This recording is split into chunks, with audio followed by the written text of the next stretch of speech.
Alright guys, so this video here is based on the ACT preps, the ones that we've been doing in class, and so after this test guys, you should be doing that. This video is up here so that you guys can see how to work out some of these problems.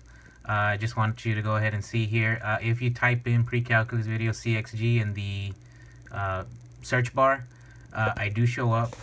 Right now I'm not the first video to show up, so maybe if you guys start watching these you'll see, but I am right here, so you can go ahead and watch this video.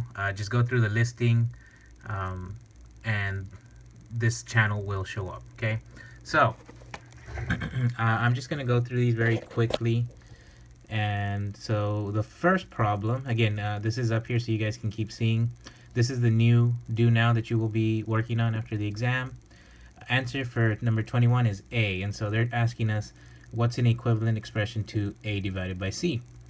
So because I'm multiplying over here guys, and I have B on top, B on the bottom, they will cancel each other, and all I'm left with is A over C, which is the answer I'm looking for. Okay, and just to go through the rest of them real quickly, here, since I'm multiplying and there's nothing to cancel on the bottom, it's just A times A, which is A squared.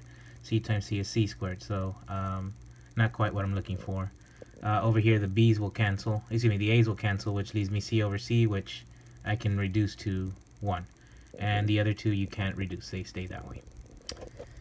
Next one here, what is the slope-intercept form of 6x minus 2y minus 4? All I'm doing here is solving for y, and so these are the steps right here. First I add 4 to bring, first I subtracted the 6, moved it to the other side, then I added 4, divided by negative 2, and after I simplify things I'm left with 3x minus 2, okay, which is answer H.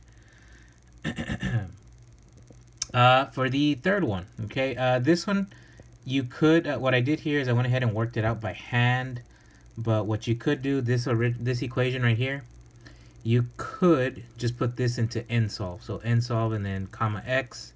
That should also bring out the answer, which is negative 25. Okay, might give you the 0 also, so again here I just worked it out so y'all could see it.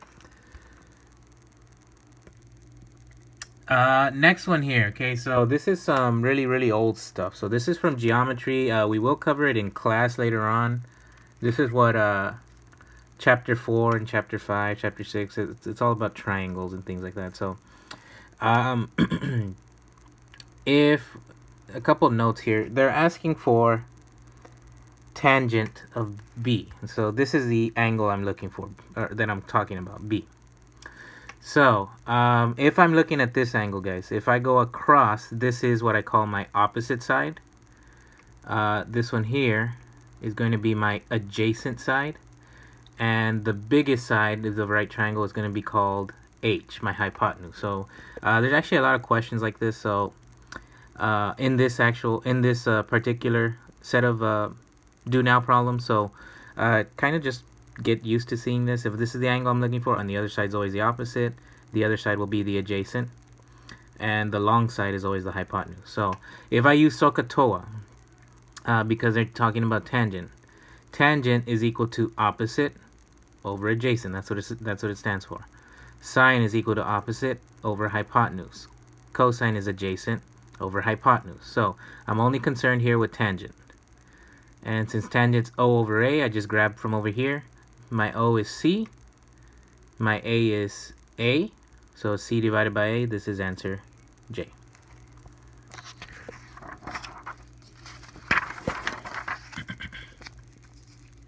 Alright. So this is actually some more triangles happening here. So number 25, the answer is C. And the way I can find that out, they told me that this whole length here is 8. And so if I'm looking at this right here, half of 8 is 4. So this little length here I know is equal to 4. Now, this is also a right triangle, which with right triangles I can use SOHCAHTOA. But I could also use the Pythagorean theorem to find a side. Okay, and so that's A squared plus B squared equals C squared, where C is always the hypotenuse, the big side that I see here. So I'm going to look for this side, because that's what it's asking for the radius. This is from the center to the edge, this is radius. So if I call this side 3, so it's 3 squared plus this side 4 squared, it equals r squared, which is what I'm looking for. So this is 9 plus 16, which is 25. And since I just want r, not r squared, I'm going to square root. R is equal to 5, which is answer C. Okay. The only thing tricky really about this question, guys, this is I'm going to set it up as an n-solve problem, which I did here. They gave me the equation, and they told me F is the applied force, and L is length in meters. I guess I should have underlined that too. Okay, so the other given information they give me is 0.23 meters. So right here, I'm talking about a length. So when I plug this into my equation, I'm plugging it over here for L. So when I set this up, my L is equal to 0.23, and this is the rest of the equation. So what I'm solving for right here is F. So when I plug it in the calculator, this is what I would call X, and I just use n-solve, and after I plug it into n-solve, I'll get F is equal to 0.27 newtons, which is answer K. Next one here. So after a snowstorm, blah, blah, blah, I get 12,000 cubic meters total of snow, okay? If I'm putting it in a, if I were spreading it in a lot that is 62 meters by 85, so I'm assuming it's like a big rectangle, or excuse me, a big cube, rectangular cube, how many meters deep would it be? So they're telling me I'm putting this into a lot where one side is 65 meters, excuse me, 62 meters, my mistake. The other side is 85, and how high would this snow get?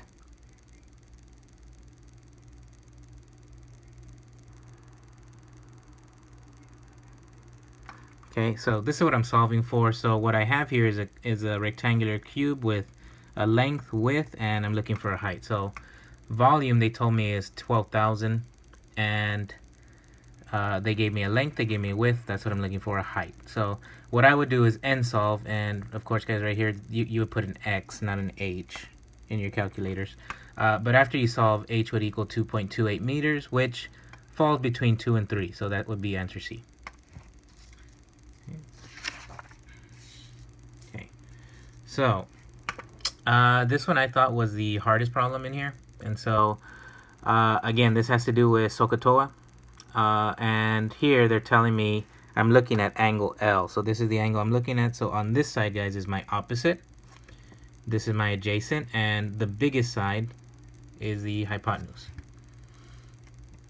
So since cosine is adjacent over hypotenuse, I know again, and they told me that it's 3 over 4, I know that my adjacent is equal to 3. My hypotenuse is equal to 4. So I'm using this as an inequality, 3 over 4. So this is an adjacent. This is a hypotenuse for this little triangle, for the information they gave me right here. And again, over here, this is my adjacent for the big triangle, right? This is what I'm looking for. Length LM, that's my X. And my hypotenuse in the big triangle right here is 22.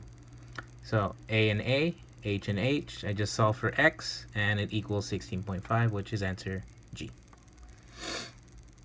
2 more problems here. So each one of these stands for 1,000 apples. So what I went ahead and did here is multiplied by 1,000 so that I can see how many apples do I have altogether. So in each city, the first one's 4,500, 3,000, 2,500, and 2,000. So altogether, I'm picking 12,000 apples. And if I want to know how much was grown just in Appleton, so here I just put 2,500 divided by 12,000. Once I reduce, I will end up with 5 over 24, which you could plug this in the calculator, gives you a decimal number, and then you can go through the answer choices, see which one equals that same decimal number. And the last one here, I thought this one was a little tougher also. So Points B and C lie in a segment AD as shown. The length of segment AD, so this one right here, from this point to this point, they tell me is 25. The segment AC is 19 units long. So from point A to point C, this is 19. So that's what I wrote there. And segment BD, so from this point to this point, I went ahead and wrote it down here, is 14. So they want to know what is the length of BC, this part right here. So what I did here is, since I know this length right here is 19 and the hole's 25, that means this little piece right here from C to D is 6 units long. Okay, if I just want to know this piece, BC, well, if I know this length from B to D is 14 and from C to D is 6, that means the last remaining part, BC, this little piece right here, is 14 minus 6, which equals 8. And that is answer H. So I hope this helps, guys, and if it does, I can go ahead and keep doing this. That way you guys can review and look at these problems for the ACT. So just let me know on Tuesday how you feel about it.